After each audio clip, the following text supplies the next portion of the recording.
Okay, so I just did roll call and everyone's here except Kim Cashin.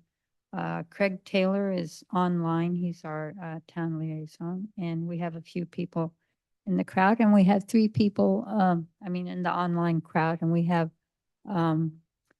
three people in the audience who I've asked to attend, and I think their input will be very helpful. So let's see. So we started the meeting. Do we have any oral communications for items not on the agenda?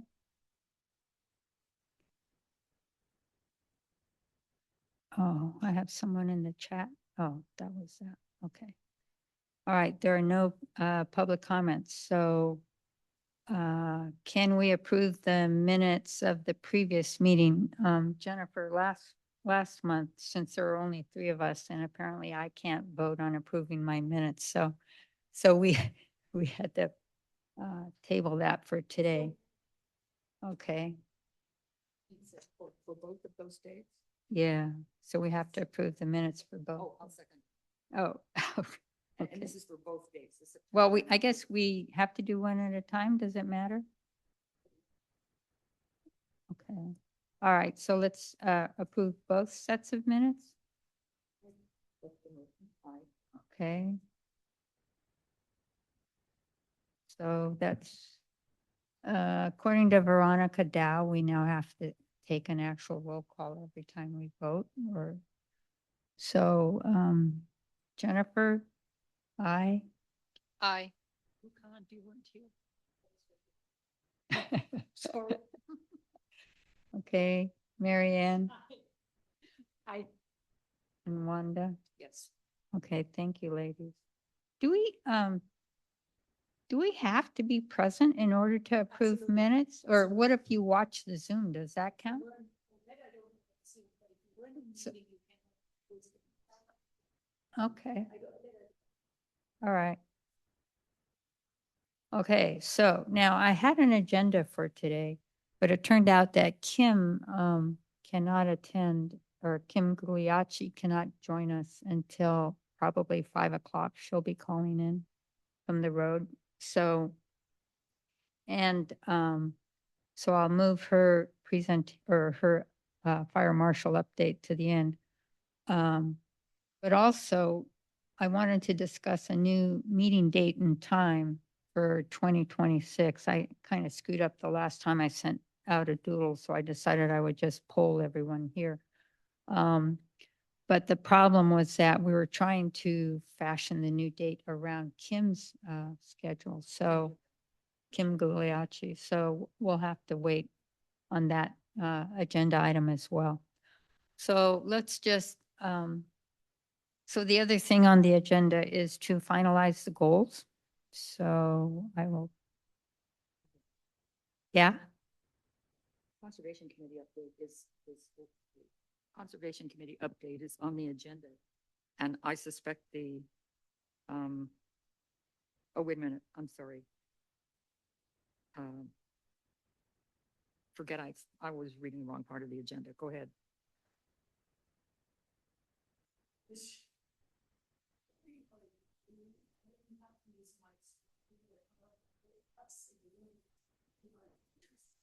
really?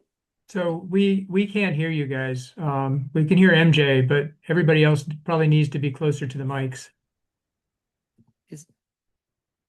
Is that all you think it Are you is? Just talking closer to about- the- Does that help? Okay. We will Okay, do so that. we've got to like push these mics into our mouths or something. Yeah. And let us know if we Yeah, lose let enough, us know. drop off, Thank- whatever. And you are in the back there?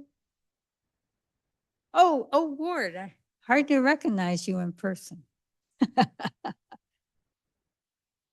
Okay, thank you for coming. All right, so I'll just briefly go over the goals that we discussed at the last meeting.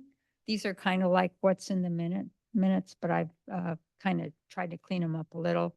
So the first thing is that we moved the family evacuation plan and the best practices for preparedness over to the EPC.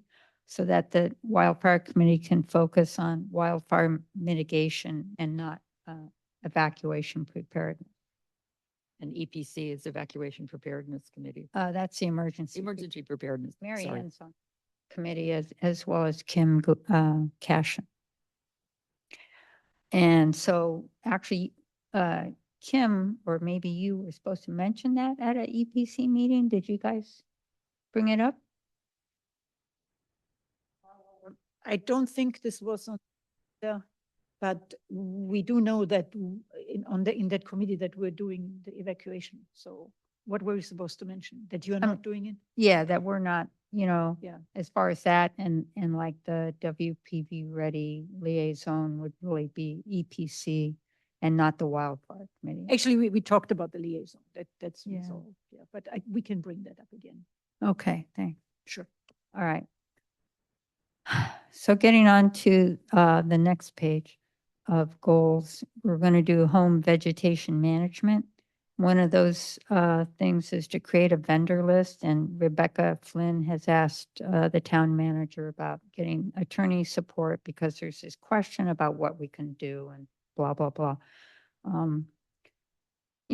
Actually, Marianne, I did have a thought about that. I know the Conservation Committee is very, you guys like certain tree vendors, right? Or No, we know the tree vendors, but the Conservation Committee has always been informed by the town that we cannot recommend any vendor.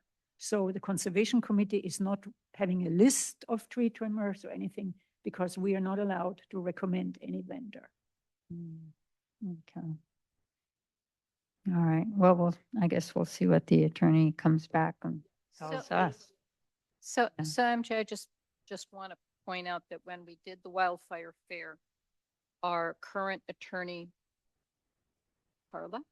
is it Carla? Yeah, Yeah. Carla. So, and I think I sent you the email.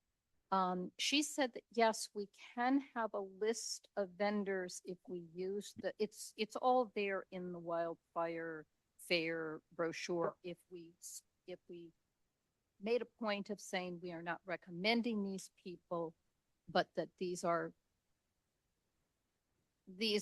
vendors.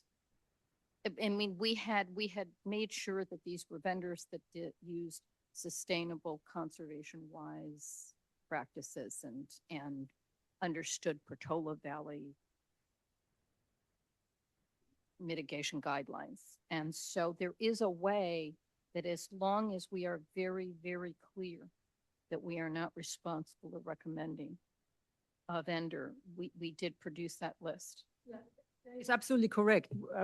As a committee, you can produce any list you want and then say, but we are not recommending it. The Conservation Committee doesn't see any value in putting together a list of tree trimmers and then saying we are not recommending or what's the point of that? So that's a Conservation Committee issue. Yeah. We can do whatever is preferred. So the benefit is that it's so hard to find contractors who know the town, who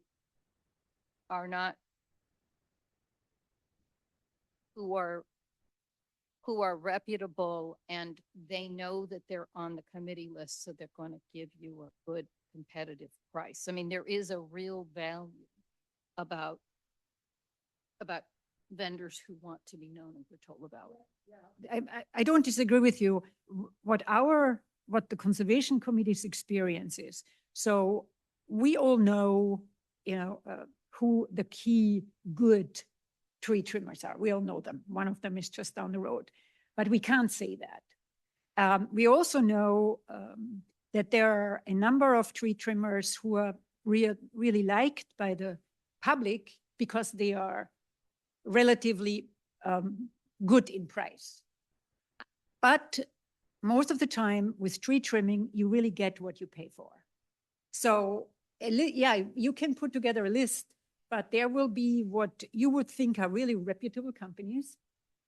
They are not going to do a sort of an arborist type job. So that's the issue. And then somebody ends up with a butchered tree taking a tree out is really not a problem. It's trimming the tree and having the tree lightened up. That's the issue. And if you get somebody on the cheap side, the chances are the tree will look really bad at the end.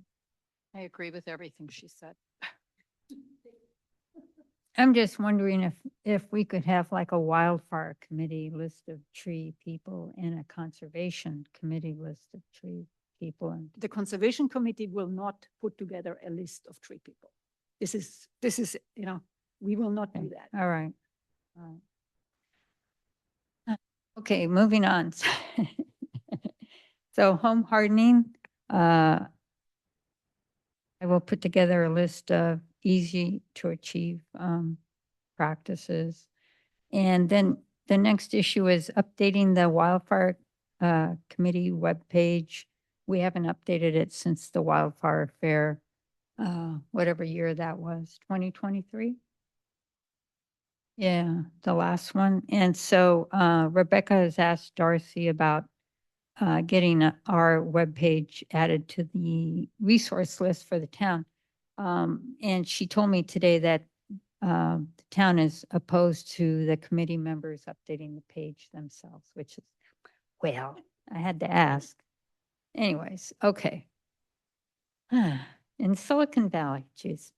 All right, the other goals, I put Jennifer, you for definitely doing your insurance tracking report in December. So, well, I can't make the December meeting, but I sent the draft to Wanda. Wanda and I are going to meet early, right after Thanksgiving. I think we're going to sit there until it's done. So you should have it. Okay. Yeah. That's all right. Yes, that's fine. Okay, great. Tie her down and we'll get it done. Okay. Then the next goal is trying to get the decking ordinance, Dee, since you're in the audience, we're trying to get that decking ordinance into the town ordinances. And Craig has said the process will be for him to get it on the planning commission's or planning department's list of tasks. I can give you some background on ordinances. We were informed that because the town has 0 planning staff, ordinances are being on the real back burner because there is nobody there who can do the work. So you might want to double check with Craig, and he's he can speak to that. What the chances are in terms of a time frame when this ordinance can be actually activated or whatever. Maybe Craig can speak to that. Okay. Yeah, Because so the good news is we've hired a planning director. She's going to start December 1st. So that's actually huge. So now it's just a matter of getting, she's going to have a lot of stuff when she first gets here. So I don't think we're going to get an immediate like, oh, she's going to do it by date X, but we'll definitely get it on her list. Okay, that sounds great, Craig. Thank you. I have this other ordinance I'd like to work on personally, which is an ordinance to bring wood shake roofs up to current code on change of ownership. So whether it's a sale or an inherited thing or whatever. Anyways, do we know adjacent towns what their ordinance is regarding wood shake roofs? I don't think anybody has ordinance like what I'm thinking of. Well, possibly, no. I think that Oakland just passed a very severe ordinance this year. And I think they are going to require any wood shake roofs. I think they said they still had 100 or something. And that they were going to try to get those out. So. Okay, we have some other things for longer term, but basically all of these things are ongoing. And this is the Firewise thing that we're going to start talking about today. And lastly, recruit new members. Okay, other medium-term goals, signage. Last meeting, Kim Guglielmi said that they already have a lot of plans for putting out digital signs on red flag warning days. So the other signage thing was Kim Cashin had an idea of putting no smoking signs on trails where there is a lot of flashy fuels, which is a problem in her neighborhood of Nathworth, where people are walking on the Priory grounds, if there's smoking, she's finding cigarette butts everywhere and things like that. So, but I know even getting a little sign like that is a big deal, but I added that as a medium-term goal. We are going to continue doing the tips, and I guess there will be an additional annual seminar. And we will continue to engage with the Conservation Committee. Marianne, I put that in as a question mark because I wasn't sure if you were going to continue to be the liaison. I will continue, but I can't do 9 o'clock meetings. Oh, okay. On any day. Okay. Other than that, I'm very flexible, but not in the morning. Okay.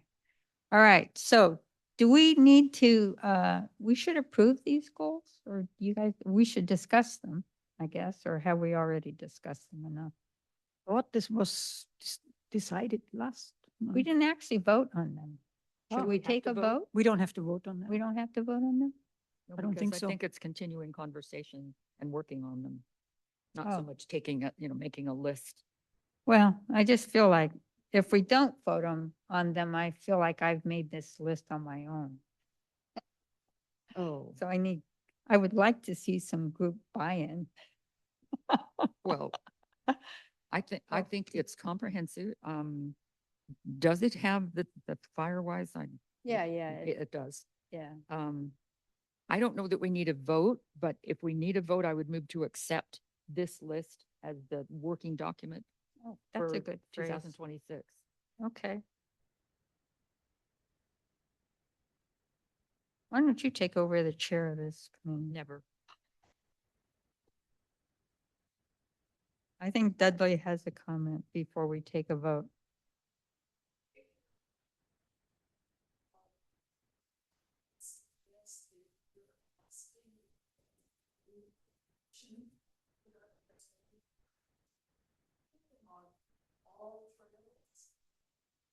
Oh.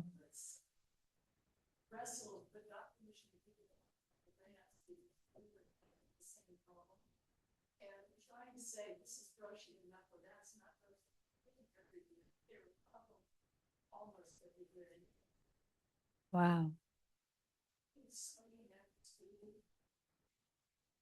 Hmm, So Okay. you're talking about a sign that says no smoking on the trails.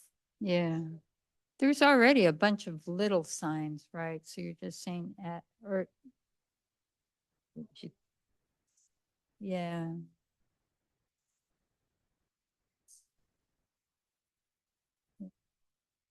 I don't know if you guys want to come up to the mic so that people can hear you.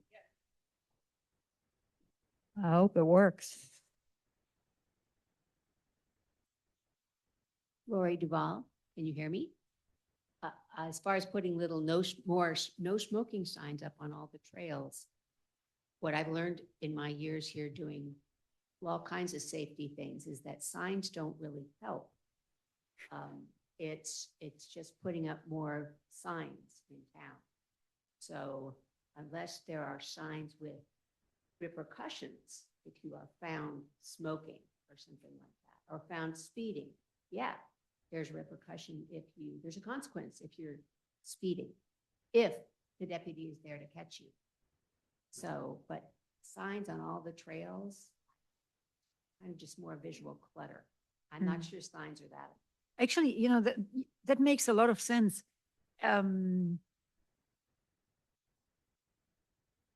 You could maybe think about it more as a sign, like if you smoke, you can start a fire. Obviously, this is too verbose, but I tend to agree with Lori. Just put a sign there with a cigarette crossed out, probably has zero effect. Yeah.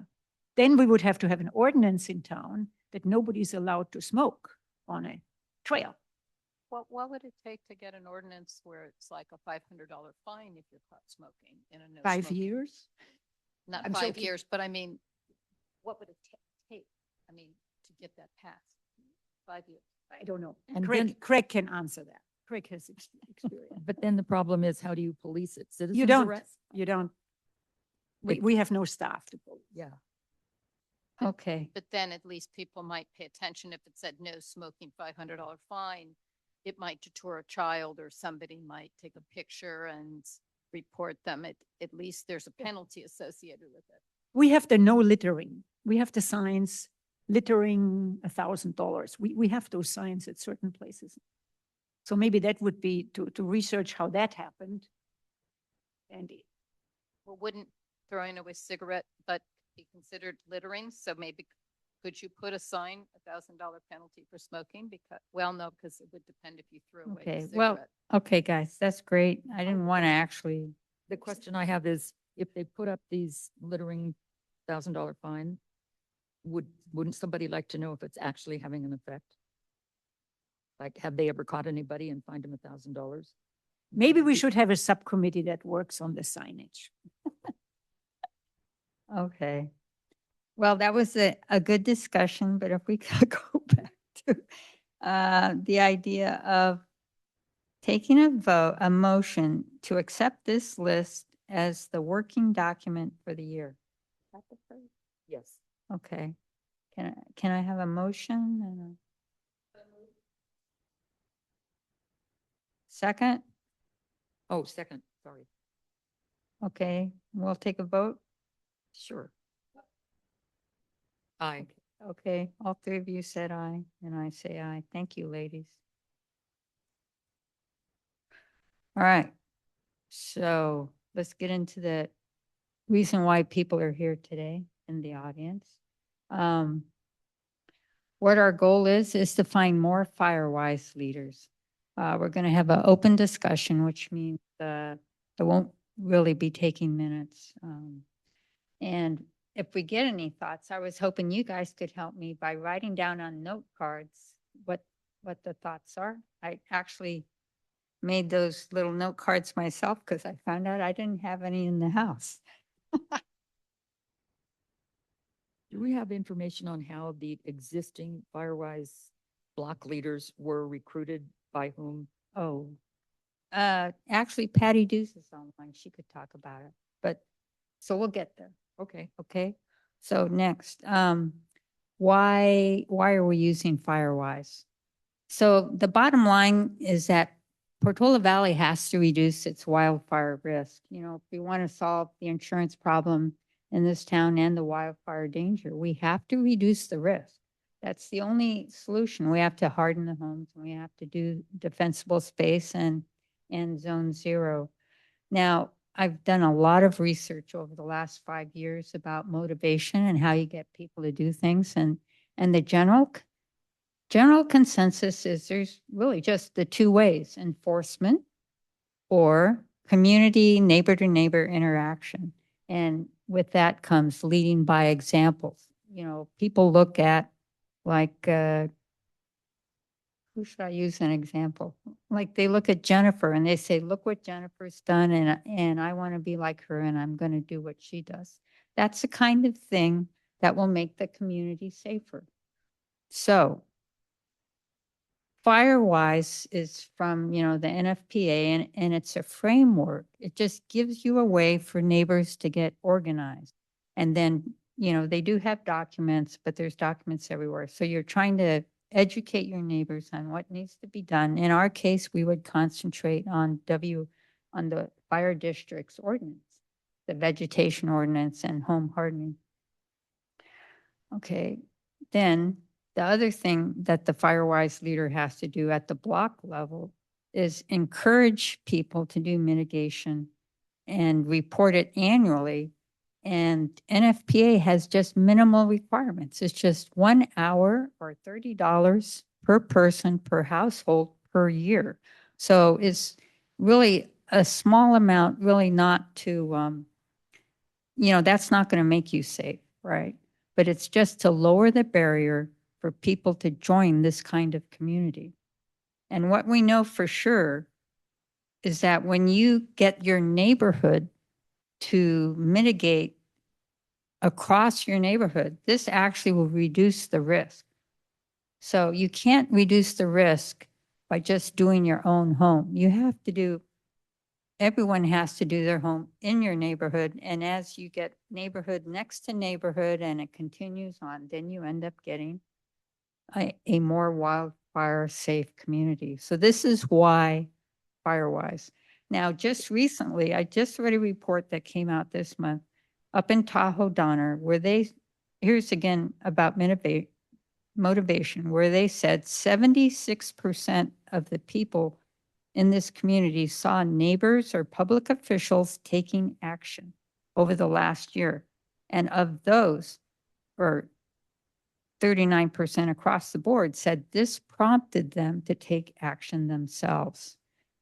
Then I have another example in my own Westridge Firewise block. The first year we did this, I got 10 homes telling me that they had done $21,000 of mitigation. And I reported that back to the neighborhood and said, this is, we're doing a great job. And then this year, I got almost double the number of people telling me what they had done. And the amount of money they had spent was up 10 times. So, we'll see what happens with year 3. But I really feel that if we just say, this is the message, we just keep doing it. And I only send out an email like once a quarter. So it's not like a huge job. But that's why I think, I wanted the committee to give it a shot. Let's see what we can do. Okay. Now, the problem is we have a pretty big job. It turns out half of Portola Valley is already covered by 7 Firewise communities. And these are all the communities. And except for Portola Valley Ranch, which came up quite a while ago, everyone else has been fairly recent, like over the last 3 to 4 years. And all of these add up to around 900 homes. And here's a map. It's kind of hard to see. Let's see.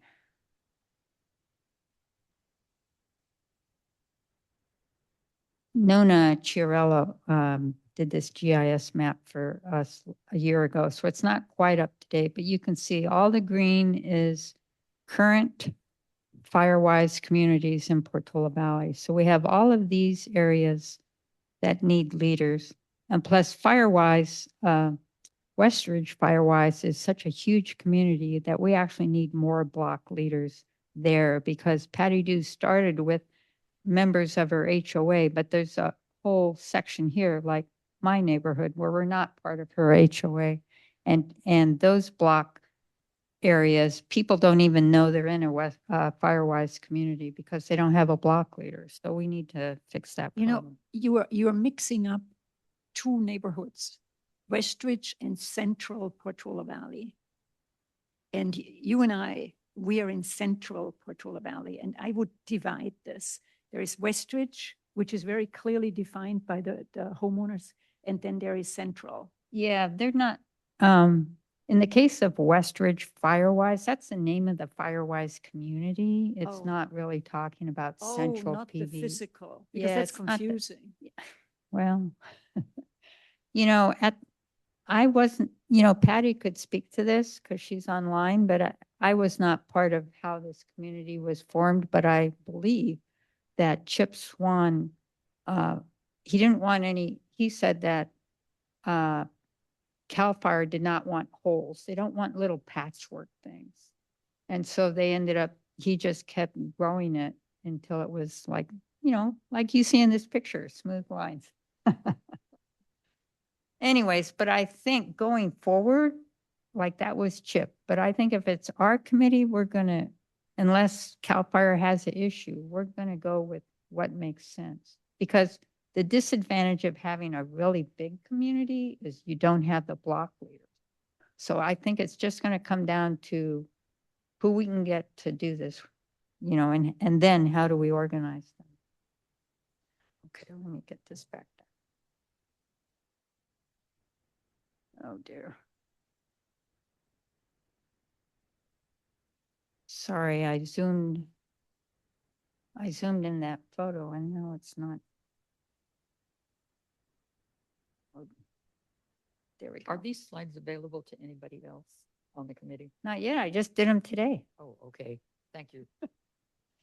Okay, so for the remaining half of Portola Valley, I think we need 4 to 7, maybe 4 to 7 new large communities. And at a 1 to 30 ratio of, 1 block leader to 30 homes, we'd need 30 new block leaders.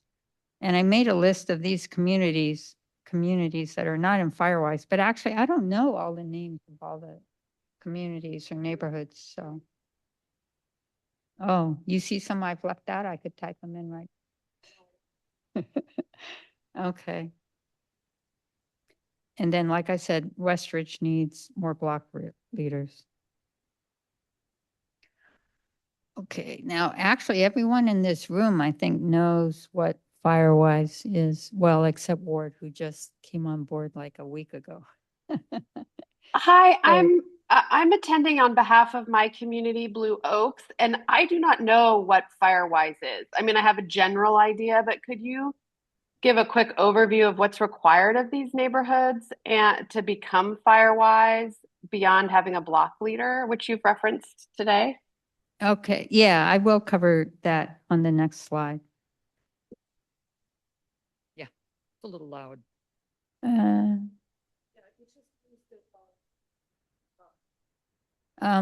That was Hillary, right? Hillary, can Yeah, you speak yes. up again? Yeah, Hillary Keller Is that- from Blue Oaks. Yeah, just talk a little bit. I'm trying to adjust the volume in the building. Can you Oh, okay, speak again? sorry. No, it's Did you not hear your what I fault. had to say? Or Is this Yes. okay? Okay, we got I it. Thank you. Thank you, Hillary. okay. Okay, so on the community level, if anyone out there watching this meeting would want to create a Firewise community, these are the basic steps.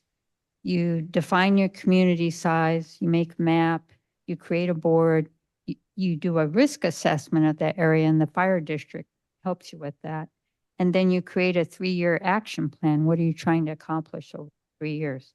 Then you send in your form and it doesn't cost you anything.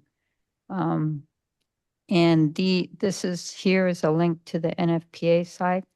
This here is a link to WPV Ready's webpage. And this last link is a page on WPV Ready. You input your address and it will tell you who your leaders are, but it doesn't, but that's for like WPV Ready, CERT, and Firewise, and it doesn't tell you which leader is which. So it has a few shortcomings MJ, there. who does one apply to? What body? What? Apply for recognition to who? Well, you fill out the form on the NFPA website, but then CAL FIRE approves all the applications for California. And how long does that take? We'll have to ask some of the people that are. Forever.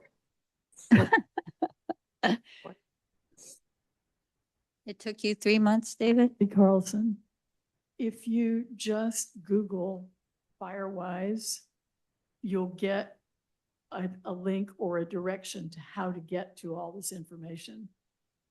What MJ has done is much clearer and simpler, but if you can't do it this way, Google Firewise and you'll get there. Yeah. Thanks, Dudley. So David said it took you 3 months, David? Wow. Okay. Yeah, I thought they were getting faster, but I haven't really heard. Okay, now, Hillary, I think you were not interested in becoming a Firewise community organizer, but maybe you might do a Firewise block leader. So for the block leaders, what they generally do is, first of all, you have to get your block organized. And the best way to do that with a little wine, social, coffee, something like that. The fire district will come in and give a talk. I guess, I mean, I'd be willing to do a talk and maybe anybody on this committee could help. That's just to get everyone together And then the main thing is you need to have a contact list or directory so that you can stay in communication with everyone. And you collect the data of how much people are doing. And again, it's just dollars and hours and a brief description of what you're doing. It's not receipts. It's not a lot of detail. I think Blue Oaks probably is one of the easiest to be fire-wise because they have all new buildings. On the properties, there isn't a lot of vegetation. I mean, they are surrounded by open space and maybe by choke, but the properties, if you go up there, it's one of the best maintained neighborhoods. It would actually be and they don't have any shake roofs. They don't have any old buildings. They would be a great example, Blue Oaks. Does it require the communities to achieve the zone zero around every house? Or does it just require this communities and homeowners to list things they're doing, like trimming tree branches, cutting the grass, getting dead vegetation, that kind of stuff? I think there would be resistance to like requiring everyone to have zone zero. Okay, David's going to answer your question.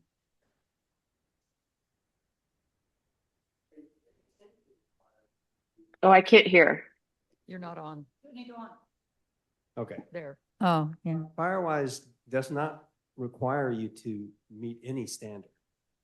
All you have to do is to continue to make progress. So they have materials on what you need to do, but for us, it's really WFPD's regulation.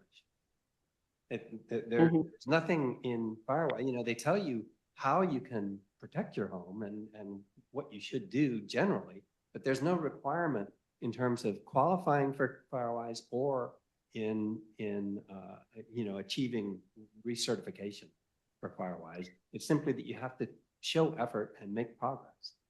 And I would say that one of the, you have to talk about motivation. Why would someone be a block captain? Why would a homeowner, do something like this? And for our neighborhood, it's insurance. And we've had, we got certification in May, and we've had 5 residents who have said that they had their property not canceled or in fact renewed because of the Firewise designation. So I think it's really more one of insurance in terms of a motivating factor. Of course, your home is protected, but Yeah, that's great. Thanks, David. Are they still giving the discounts if you're for the insurance, if you're a Firewise? Yeah, actually, I just wrote a tip about this a week or 2 ago, and I think it's on my next slide, actually. Let's see.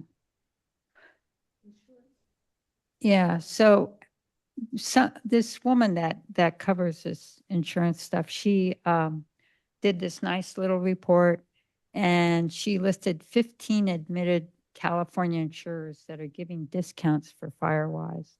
And 7 of them are also giving discounts for the IBHS Wildfire Prepared Home certification, which is, what I have. So, and in fact, as I said down here, for me, since I got this Wildfire Prepared Home certification last year, I'm now getting a total of $1,000 of discounts on my insurance.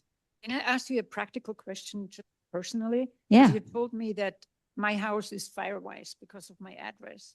And I didn't know that until you told me. How do I get my $500 discount? What do I have to do? Well, in theory, NFPA tells all the insurers the addresses, but in my case, I had to email the certificate to my insurance agent. How does one get a certificate? Well, your block leader gives it to you, or your community leader. I know over in Woodside, I was talking to one of the community leaders, and she says she doesn't give out the certificate to someone unless they register with her and tell her that they're going to do work. So but, in Westridge Firewise, we're not doing that. If you're living in our area, we're giving you the certificate, but you have to know to ask. If you don't have a block leader, that's why you need a block leader. Yeah, did you have a question over there? Initially, I was just going to say that in many cases, the discount is, in all cases, the discount is up to the insurer, except maybe the fair plan. But in many cases, it's quite small. In the case of the IBHS rules, it's apt to be much larger. It is certainly true that having a block captain makes a difference, but whoever is leading, is the head of a Firewise community, gets that certificate. It has to be renewed every year, so they get a new one every year. And you can get it from them, but as you say, you have to know who they are. So that's why we're discussing this, I think, to figure out how to get more people to be block captains. Yeah, and actually, one of the things I wanted to discuss today is to find out how we motivate people to become leaders. And I don't know if insurance discounts are a big factor or not. Might be, Yeah, so anyways, save some money. yeah. Absolutely. I think On the avoiding streets. cancellation and insurance discounts. And I will,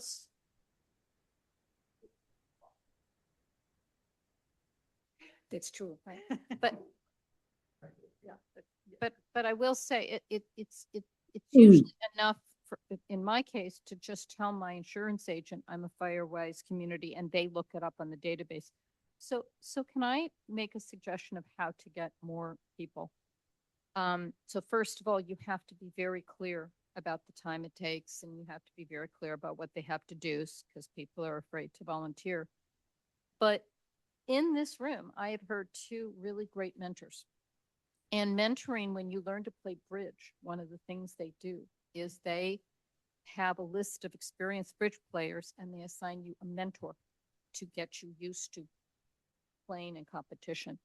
And I think if we could have 3 or 4 mentors, where if someone wants to be a Firewise leader, a mentor volunteers to just help them, and then we get them with mentors, and the mentors help them. I mean, they just answer the questions and get them started. Is there something like a cheat sheet? So if somebody wants to be a captain, to have this laminated thing, those are the 10 things you have to do? Or is it on the website? Or is there a how-to? What does it mean? What do I have to do as a block captain? Yeah, no, I don't think there is, but I created something for Westridge, but it's, it's pretty generic. But I created it. I don't think it exists. on how to be a block leader. Yeah, what you need to Yeah. do, Okay. like what are basic requirements, what is expected, etc.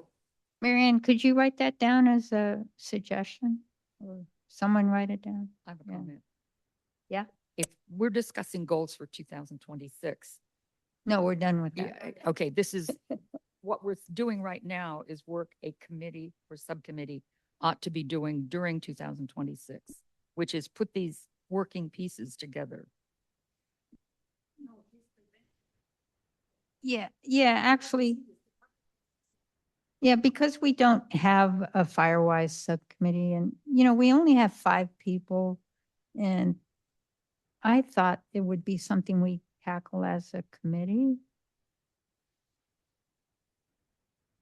Okay. I mean, you're the boss. you and I are working on this right now, right? But I don't see how we can get beyond actually getting, 30 people or whatever, unless we get a big committee working on it. Don't you think? Well, I don't think we're going to get it done tonight is my Oh, point. no, I think it's no, a I'm long- just, I think it's a year-long, at least, oh, process. for sure.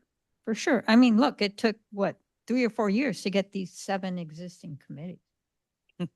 So, anything we can do in a year would be good. Oh, Dudley? Um, you've got a good list started. I think the idea of having a mentor is exactly what you need to do. And Yeah, I agree. there are some of us in the room who would gladly do that. I have volunteered before to go to anybody who's trying to do this, and I know there are other people who will do the same thing.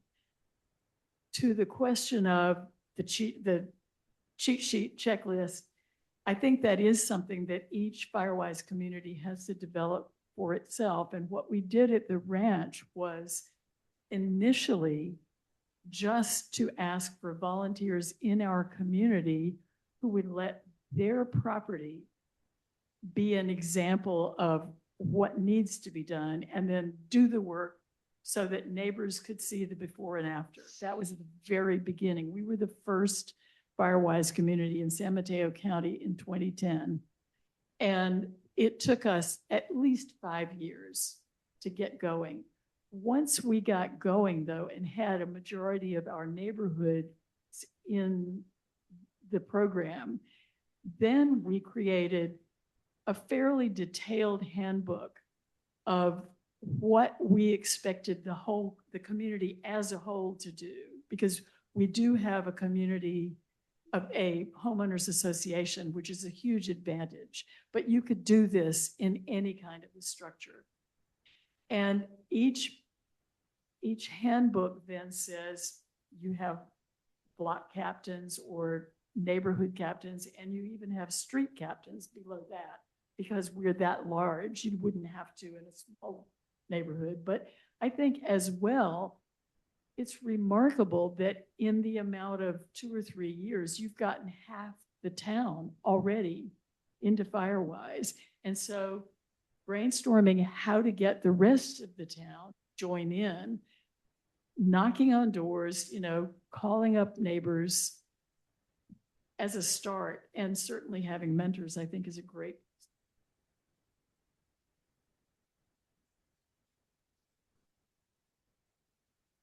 One other thought on that, I think when you're talking to people, trying to identify what the obstacles are, is it that nobody thinks they can afford to do what they're asked to do? Or is it they're too busy and they, two working parents with little kids, they don't have time to think about it? Do they object to anybody telling them what to do? There are all sorts of different reasons why people push back. But if you talk about the insurance advantage, you get their attention very quickly. And going from there to, it only costs you $1 a year. You can have your gardener do something and call it your $1 a year. Any limb you have cut off a tree or but if you participate in Chipper Day, you can have the Chipper Day cost added up and counted as how much money you spent this year. It's not complicated. So I spent a couple of days on the Firewise website and tried to fill out an application just as an experience. And I found I had a lot of questions until I started to ask Chip questions. And I realized how little you actually have to do to become a Firewise community, or how much you can do depending on the community. And the ranch is a huge example of a community that's just run with this. But that's why you need a mentor, because if you're a Girl Scout leader, they make it sound really simple. And then you say, I can do this. And you start to do it and you realize how complicated it is. Firewise does the opposite. Their website and their application asks you for things and it sounds like it's so complicated. And then you actually talk to someone that set up the community and you go, oh, wait, that isn't really difficult. And oh, the fire department can actually help with this piece. And it's also community building community. So I really think the mentors, pairing up a potential leader with a mentor, is going to make a big difference. Our biggest problem has been not getting going. I mean, not the setup. It's the ongoing, the fact that you have to renew every year, and that everything you do grows and has to be done again the next year and the next year and the next year. And that's the work that we need to do to make the town a safe place. And Firewise is just an organizing structure that makes it much easier to get there. Actually, I would like to follow up on your comment to make the town a safer place. Listening to what we're discussing here, and particularly the comment we got from Blue Oaks, but we don't want to do 0 to 5. We know, first of all, it's in the ordinance, that 0 to 5 is probably one of the best things that will stop your neighbor's house to burn. And then when I hear from you that Firewise is asking very little, well, are we focusing on a program that might not even achieve what we want to achieve? We have the ordinance. The ordinance is really good, the fire ordinance. And Firewise doesn't even ask for the simplest things like the 0 to 5. Yeah. So I would just say the goal is that the town isn't going to burn down in a firestorm. That's our Right. goal. Firewise might be really great, but is it really the best vehicle to make the town safer? Well, like I said, it's a way to organize everybody and with an advantage that if you do this organization, your neighbors can get an insurance discount, right? Now, Firewise might not ask you to do very much, but we use that as a vehicle to get to where eventually we as the block leaders are trying to get our neighbors to do more just by, setting an example or just, keeping people's minds on it, once a quarter or something. So this is Hillary from Blue Oaks. Don't you think doing the zone 0 and all of that is actually a better use of time and energy and getting people to? Yeah, but that's the thing. How do Really, you? but they're how do not you get- mutually, These are not conflicting. they're not things. mutually Yeah. Right. They're all exclusive. going towards the same goal. Oh, wait. David, you go, and then Patty, you go after David. Yeah, this is David.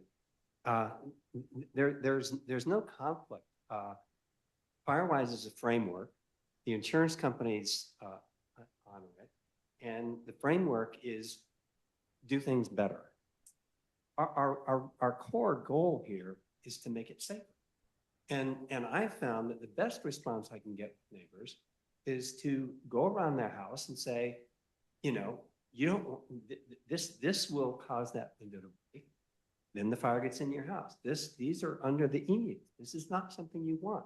It's not that WFPD is going to come in and force something. It's not that Firewise is going to say anything about it. It's what do you want for your home? And I think that's really the main thing. Firewise does help as a framework, but it doesn't really have any regulations about what you should do because it's a nationwide thing. We know what we need to do here, and all we have to do is educate people and show them what they need to do for their house. Yeah, and I don't disagree with you. I'm just thinking about resources and time and priorities. And, Patty is on and she can say more to it. What I have seen in the last 3 years in Westridge proper is Westridge has done, the homeowners in Westridge have done a humongous amount of clearing of brush. The reason they have done this, because a lot of them have lost their insurance and had to find new insurance. And that got everybody going very quickly without a block leader. They were afraid that they would lose their insurance, and they got the tree trimmers, what have you, out. And if you now drive on Westridge Drive, you see all the houses. You couldn't see them 2 years ago. They have made tremendous progress to making that whole area or subdivision safer. I don't know if Patty wants to say something to that. Yeah, Patty, do you want to go, and then Lori will go after you? Yeah, I think I might be, again, repeating what people have said. It's a little difficult to hear, but I don't think Firewise and zone zero, to take an example, should be mutually exclusive. I mean, Firewise is a tool in the entire toolkit. So for instance, one of our goals in our Westridge Firewise plan that we submit is to have a certain percent of our homes compliant with zone zero. So you work towards something using the ordinances, the tools, the practicalities of what I think it was Marianne just talked about, of just an entire program that you put together. But I do think that the point that has been raised in that Firewise is a community effort cannot be underestimated. I mean, I just say neighborhood pressure, but seeing your neighbors do something is a great motivator for you to think about, what could I do, or what should I be doing? And Firewise, I think, is a mechanism for the community as a whole to get visibility into that. Yeah, thanks, Patty. Lori? Lori Duval, Golden Oak Drive. The other reason to get going on this is that in 2026, Woodside Fire will be coming by and doing home inspections per their code. And that does include things like zone zero, I believe. They will be knocking on doors, putting up tags. They've done the Emerald Hills area already a year or two ago, working through Woodside. It's a slow process. People need to be ready to invite them around and walk them around, but they're there to educate and enforce people on the 2401 code to make their home a safer place and to make it easier for Woodside Fire to defend it if the embers start to fly. So Woodside Fire will be coming by in Portola Valley, all homes on and off through 2026. And that's a reason to get yourself together and get your home prepared and to work with your neighbors as well. Might as well leverage the resources. Thank you. Yeah, I think zone zero is basically a given. We have to get there because that's our town or fire district ordinance. And Firewise is just a way to help us get there, to get organized. But zone zero is the goal. So I would like to have create a vision here of what a Firewise community can do. You're all right. Within 5 years, we're all going to have zone zero. It's all going to be enforced, and that is the number one thing we can do to make our community safer. But in a Firewise community, we had lined up an ember resistant event installer who was willing to give 25% discount if so many, I think it was 10 homes in the same block area were willing to install vents. So, and of course, ember resistant vents helps reduce your insurance. It makes your community safer. As a block leader in a Firewise community, you can start pooling your community and starting to get discounts. You could have someone come in and talk about evacuation and go bags and identify elderly residents in your area that you may have to check on, or make sure that the trash cans are put in before evacuation happens. And that requires communication. And so there's things beyond what CAL FIRE is going to do that a Firewise community does. And this is setting up a communication structure because the town has no way to reach out to individual homeowners. And if the neighbor's house burns, your house is going to burn too. Okay, thanks. I'm sorry, who was speaking? This is Hillary from Blue Oaks. I'd like to follow up with you. I'm Jennifer Hammer. Okay, thank you. Are we working to develop an action plan for 2026 to make this happen? No, right now I'm just trying to get input from the public to Oh, find out okay. what are the issues and also share advice from the people in the room that have all this experience. Patty, you have your hand up in the chat. Oh, Do you, no, is that accent? sorry. Okay, so actually, Kim is online now, so we could get to the part of the agenda where she gives us her update. If Kim, oh, there is one more thing in the chat. Dave Cardinal suggested that if Patty gave Firewise block leaders priority at pickleball, that would probably create a lot more leaders in town. And I think he's got a pretty good point. Oh, Dave, anyways. Dave, you're stretching it. You're stretching. Okay, Kim, are you there? Can you hear me? I am. Can everybody hear me? Yeah. Okay, thank you, everybody. Sorry, I am driving back. I was in Santa Clara for a class this week, so just making my way back home, and I'm glad I was able to finally jump on. But I have been listening probably for the last 15, 20 minutes or so. And before I give a report, I just wanted to say that this is amazing conversation. I think with everyone's discussion points, everyone is definitely bringing in really valuable feedback and insights into all these different ways of how should we be attacking or addressing these things. I do agree with a lot with what everyone is saying. From a fire district standpoint, yes, the ordinance is in place. The ordinance does have requirements such as Zone 0 and other requirements. Zone 0 is the newest thing that is in the district, and one of the primary goals of doing these home assessments as we come around to all the different homes in the district.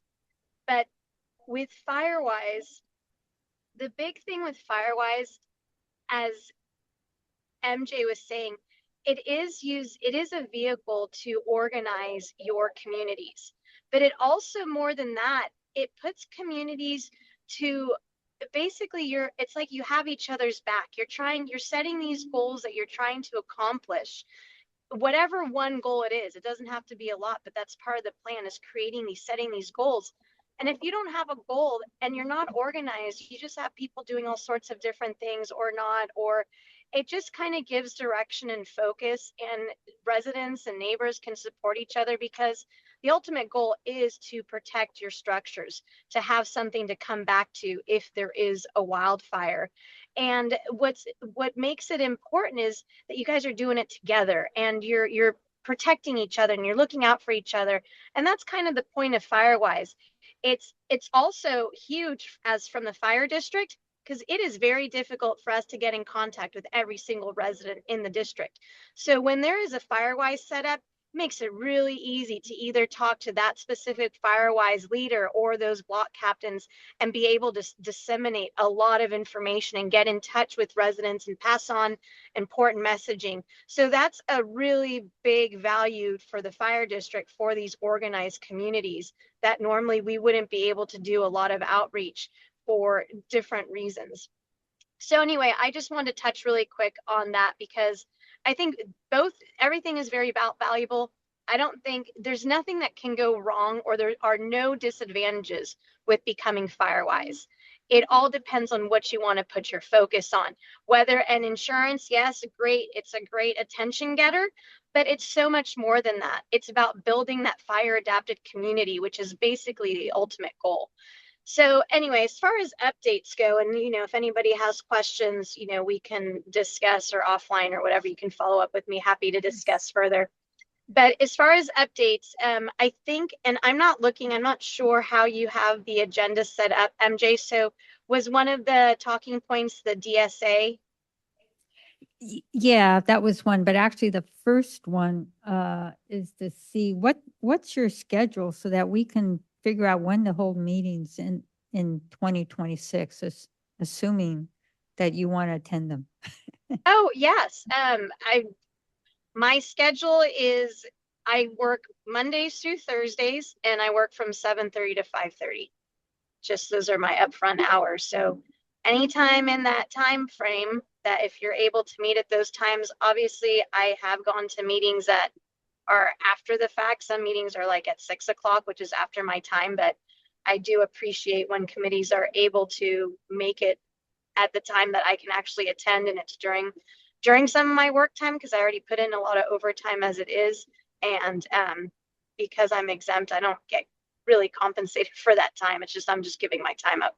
But anyway, So Monday mornings were, last I talked to you, Monday mornings were good for you or not? yes, Monday, can you still hear me? I felt like I lost Yeah. some signal. Okay. Monday mornings work great. Okay, any other morning? Kim can't. Sure, I can do what Mondays and Wednesday mornings. different person. Oh. Remember? Okay. Kim Cashin cannot do Monday mornings between 8 and 11 or something. Remember Yeah, she said that right. I she's was, doing ABC work. yeah, but I was hoping maybe we could work outside that EPC window. Wednesday mornings, because the Not- EPC is on Thursday mornings of the first Thursday of the month.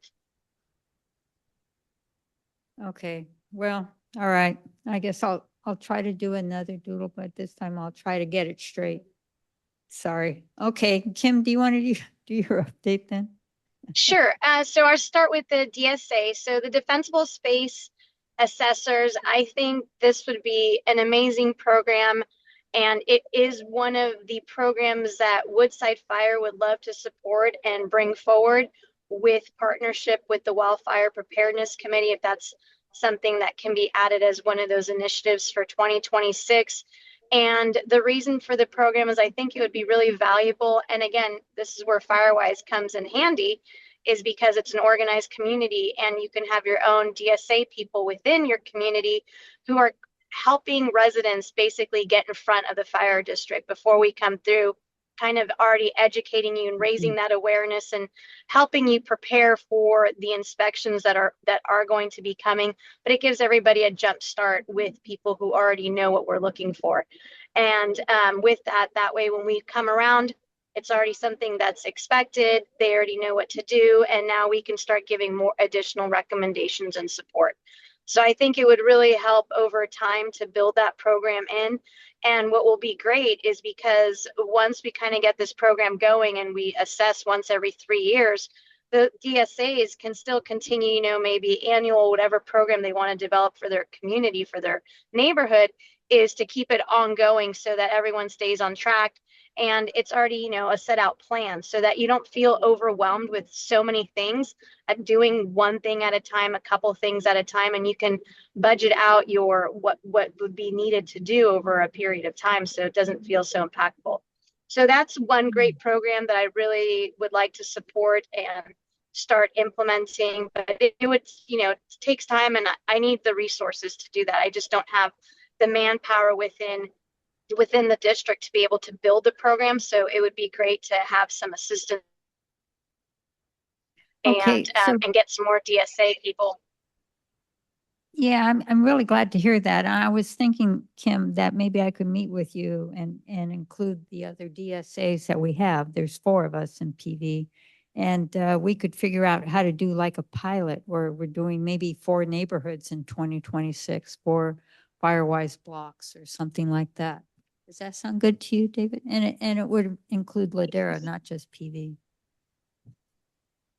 Does that sound okay I to think you, that's a Kim? great idea. And the other, yeah, I think it's a great idea. Part of the program that I would like to launch, because as we try to get more people trained and become DSAs, is for us to implement our own certification track, our own program that teaches, like, basically a train the trainer kind of class that we can start putting on and get more people trained, and also having people to understand how our inspections work, what we're looking at, educate them on our ordinance, all that kind of stuff would all be involved in the program.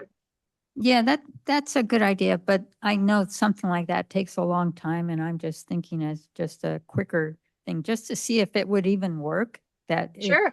Firewise neighborhoods would actually accept the DSA's opinion and stuff. Yes. So anyways, David, you want to say something? Yes, this is David. And you're right, we aren't part of Clifton Valley. I found it very helpful, the neighborhood, our block captains are helping to arrange homeowners to have me come around and talk to them about what they should do to make their home safer. And it's been very interactive and a good reaction from folks. And we're not coming in and saying this is what WFPD inspection is going to do. We're just talking about what they should do, what the fire science says about zone 0 and about the home hardening, and sort of in simple terms what they can do as the first step. And it's been very good. I've had good reactions from our neighbors. So right now you're doing presentations, but you're not actually doing inspections. We get a block that has 4 or 5 homes where they're accepting their block neighbors to come with me and just hear what I have to say about issues around their house. Oh, that's great. You need to invite me and Patty and Dudley. Sure. Okay. All right. Okay. Kim, do you want to continue on the rest of your update? Sure. To let everybody know, last night we did adopt the 2025 new fire code ordinance that's going to take effect in January 1st. And just what this would mean for homeowners, because I know it's going to be the first question or what pops into people's minds. Mainly, this fire code it does not impact residents per se until you're doing any kind of construction or remodels. The main things that impact residents and homeowners when it comes to construction is the hydrant requirements for that, access roads, addressing are the main things for homeowners. The fire code doesn't actually apply until our authority comes in with triplexes and above. That's where the fire code actually is applicable. The building department and the building code is what's applicable, and the residential code is what's applicable to residents. So, but it's just still a big part of what the fire department does, but it mainly is for commercial building construction, as well as apartment buildings as those start to come in. And so that was adopted last night. It'll come before town council in December for ratification, and for both Woodside and Portola Valley on 2 different nights, 1 day apart from each other, and to the San Mateo County as well. We also had recently a fire that was at the Prairie, and that was an electrical fire. It was actually contained by a single sprinkler head. So the fire did activate a sprinkler head prior to our arrival. The fire head was already extinguished by the time we arrived. And so it's always nice to, sometimes fires that happen, a lot of times it's in places that don't have sprinklers. So it's nice to see when a system is put in place and does its work successfully. And let's see, I'm just trying to think from the top. Last month was also the month of October was Fire Prevention Month. We did some work within the schools with educating on fire prevention. The town of Portola Valley was kind to partner in proclamation announcing fire prevention for the month. We sent out a lot of information through social media and through our website just to bring more awareness. The message of the year is on lithium-ion batteries and safe charging of lithium-ion batteries. There's been a large increase in fires with lithium-ion batteries, not in our district per se, but overall there has been. Not so much, I'm not talking about batteries in vehicles, but this is more like people charging their e-scooters, their skateboards, their whatever rechargeable batteries that they have that have had fires or small explosions. So that was the big message, is how to charge safely when you're not at home. You shouldn't have them plugged in charging. They should be unplugged. They should be in a place that is readily visible, that you're keeping an eye on it. If it's bikes and scooters, make sure you're unplugging those when you're not home, and make sure you're using the chargers that came with your product and you're following manufacturer recommendations. which is really important. And that's the main portion of what we had for reporting for last month. As far as the home assessments go, we are still finishing up in Woodside. We are at 13. Last time I checked, we were a little around 1250. And that was like 3 weeks ago. So I'm going to say somewhere between 1250 and 1300 inspections. We've done 1300 inspections in Woodside area. We are not at our 2000 yet. And a lot of that challenge has been just people not being home, which is another reason with utilizing our Firewise communities. What we're hoping to establish with those that are Firewise communities is working with block captains and utilizing the block captains to organize their street and say, let's just say hypothetical, we throw out, hey, our homeowners say for the week of January 4th or the dates of January 4th and 5th, they'll be home. And so we can hit that street all out in one shot between 1 or 2 days, depending on how many houses we're talking about. Typically takes every house anywhere from 45 minutes to an hour to do a full home assessment. So that's part of that organizing with the Firewise is getting people to be home so we can get them done. Even though we leave door hangers, people don't call to schedule them, and that's been challenging. But we have slowed down. Our construction has increased greatly, and so have the resale of homes. Lots of homes being sold, so we've had to do a lot of inspections for those real estates selling for the ordinance. So that's also been kicked up a notch. But to help us, we finally did hire 2 defensible space inspectors. They're per diem. We will have them 5 days a week between the 2 of them. So we should start getting much more momentum with the 2 of them out there consistently on their days to be doing these inspections or these home assessments. So our goal is that this is really going to just start moving things along, because our fire inspectors were just, the home assessments were kind of getting pushed back on the back burner because of all the construction going on. And that's all I have to report. Any questions? Now, per diem, what's the per diem? Per diem means that it's kind of part-time. No, I know what per diem. I mean, I was kidding. How much is it? I would actually like to make one comment and a big thank you to the fire department. The result and the effectiveness of the work the fire department does when houses get sold.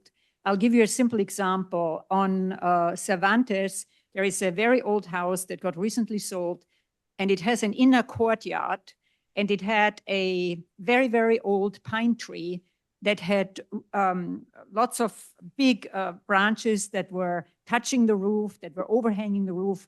And every day I walked by the house and I thought, good God, this is a real fire trap. And the house got sold. There must have been an inspection. And today the tree is gone. So thank you very much that you are doing that work. It's very effective. Mary Ann and Kim, I talked to that new owner today because they're tearing down that they tore them down already, those 2 trees that were in their part of the house, actually. And he told me that Woodside Fire would not let them occupy the house unless those trees are removed. Is that true, Kim?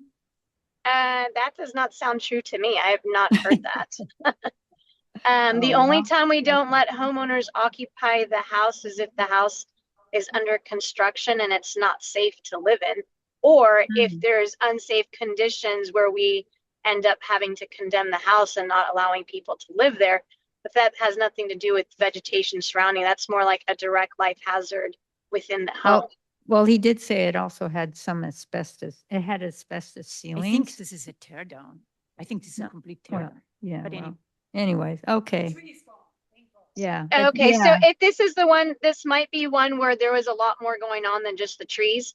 Now that I'm thinking, when you said Cervantes, there was issues with plumbing. There was a lot of issues with the house. So there were some unsafe conditions, and we worked with the building department because usually we'll go between both angles of looking at the life safety measures and that they're not able to live there till they correct life safety, till it's safe to be in again.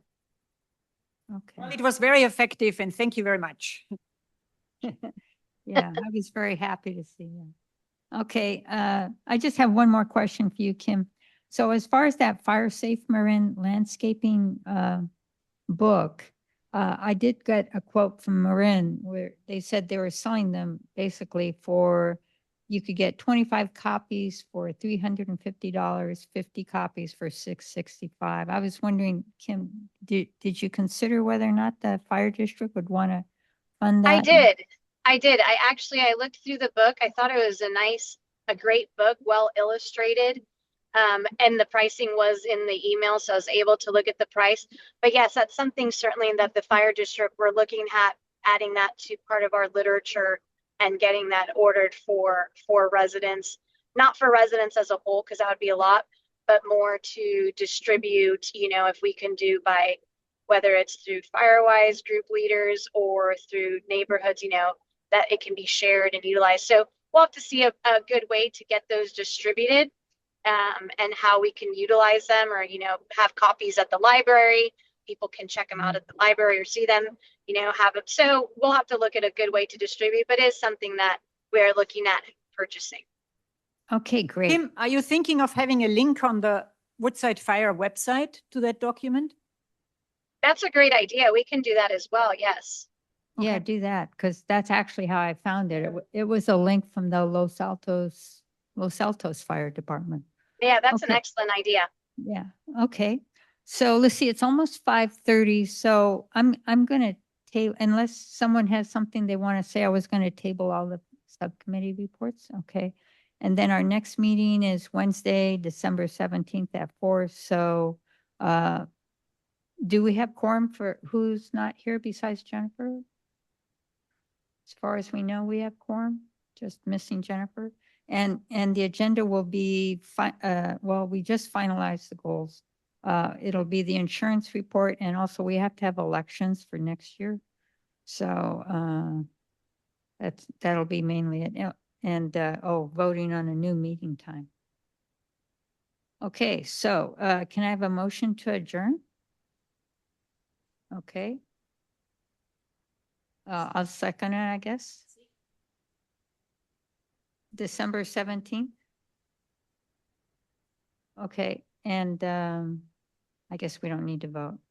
Well, thank you very much. And thank you, Kim, for calling in from the car, and also Rebecca, you and Craig calling in from the car. And if anyone else has any questions, we'll take them after the meeting, I guess. No Thanks. question? Have a good evening. Thank you. Good night, everybody. Bye. Thank you.